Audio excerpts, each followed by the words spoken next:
cheese. And then,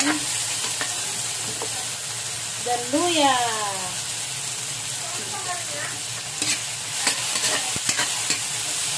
Mekos. Lagay na ang gabi. Yan. Kasi matagal ko maluto, matigas. Sabay na sa gisa. So, isasabay ko na yung labanos.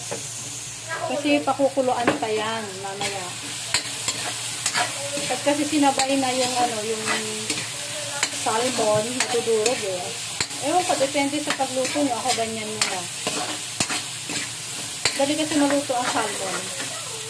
Tapos water. Lalagay tayo ng 3 cups ng water dyan. Tapos pakuluan lang natin. Lalagay na po natin ang salmon. Yan. Yan, yummy. Madali lang kung maluto to. Bali, pakuluan lang natin para masipsip niya yung lasa. Lagyan ng asin.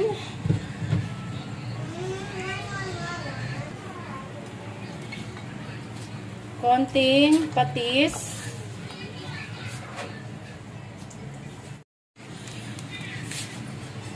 Sinigang mix. Gusto ng mga anak ko talaga yung maasim. Ewan ko ba. Tama, dalawa pa yan ha. Gusto nila yung kinikilig sila. Ayan. Tapos, pakuluan lang ulit natin. At, mamaya titikman na yan. Lagay na po ang mustasa. Ayan.